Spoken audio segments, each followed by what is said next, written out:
ഇന്ന് നമ്മുടെ കൂടെ ഫേമസ് കൊറിയോഗ്രാഫർ ആയിട്ടുള്ള ജോബി മാസ്റ്റർ ഉണ്ട്. നമുക്ക് മീറ്റ് ചെയ്യാം. So hello. Hello hi hi. ഇന്നിപ്പോ ഇവിടെ തേർഡ് ഡേ ആണ്. ഇന്നാണ് വരുന്നതെന്ന് തോന്നുന്നു. നമ്മുടെ ഫസ്റ്റ് മാച്ച് ആയിരുന്നു, ആഫ്റ്റർനൂണാണ് വരുന്നത്. എന്തെങ്കിലും പ്രിപ്പറേഷൻസ് ഒക്കെ ചെയ്തിട്ടുണ്ടോ മാച്ചിന് വേണ്ടി? ഓഫ് കോഴ്സ് നമ്മൾ എല്ലാ വർഷവും എന്താ പറയുക നന്നായിട്ട് പ്രിപ്പയർ ചെയ്തിട്ടാണ് വരിക. ജയവും തോൽവിയൊക്കെ ഒന്നല്ല, പക്ഷെ നമ്മുടെ ഒരു ഫ്രണ്ട്ഷിപ്പ് ബേസ് ആണെങ്കിൽ പോലും അതിലൊരു കോമ്പറ്റീഷൻ ഉണ്ട്.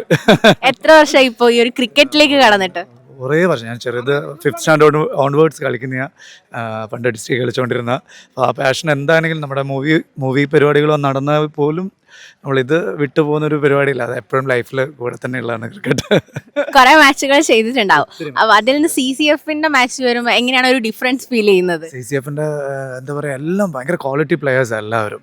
അപ്പം എനിക്ക് ഇതിൻ്റെ CCFന്റെ റെക്കോർഡ് എൻ്റെ പേരിലാണ്. ഒരു 7 വിക്കറ്റ് എടുത്ത് 3 ഓവേഴ്സിൽ 7 വിക്കറ്റ് എന്നുള്ളൊരു റെക്കോർഡ് ഇപ്പോഴും CCF എൻ്റെ പേരിലാണ്. അപ്പോൾ അത് ഭയങ്കര ഹാപ്പിയാണ്. അതൊരു 7 വർഷമായിട്ട് അത് ബ്രേക്ക് ചെയ്തിട്ടില്ല. അപ്പോൾ അതൊക്കെ ഭയങ്കര ഹാപ്പിയാണ്. കൺഗ്രാറ്റുലേഷൻസ്. അത് വിട്ടുവരാണ്. നമ്മളൊരു കൊറിയോഗ്രാഫർ ആണ്. ഡാൻസ് ആക്ച്വലി D4 ഒക്കെ ഉള്ള സമയത്ത് ഞാനൊക്കെ ടിവിയിൽ ഡെയിലി കാണുന്ന ഒരാളായിരുന്നു. പുതിയ കൊറിയോസ് എന്തെങ്കിലും മൂവീസോ അങ്ങനെ എന്താണ് ചെയ്തിട്ടുള്ളത്? ലേറ്റസ്റ്റ് വർക്ക്സിനെ പറ്റി പറയാമോ? ഒരു 30 മൂവിയോളൊപ്പം കൊറിയോ ചെയ്തു. ആൻഡ് പുതിയത് ഇപ്പോൾ ഇറങ്ങുന്നത് കണിമംഗലം കോവിൽ എന്ന് പറഞ്ഞ മൂവിയാണ്. പിന്നെ ചെറിയൊരു സർപ്രൈസ് ഞാനൊരു പുതിയ നായകനായിട്ടൊക്കെ അഭിനയിക്കുന്നുണ്ട്. മൂവിയുടെ ടൈറ്റിലൊക്കെ റിലീസ് ചെയ്തോ? എങ്ങനെയാണ്? ഒന്ന് വയനാട് എന്ന് പറഞ്ഞൊരു മൂവിയാണ്, അതിപ്പം വരുന്നുണ്ട്. പിന്നെ ഒരു തെലുങ്ക് മൂവീൻ്റെ പരിപാടികൾ ഇന്നലെ സ്റ്റാർട്ട് ചെയ്തു.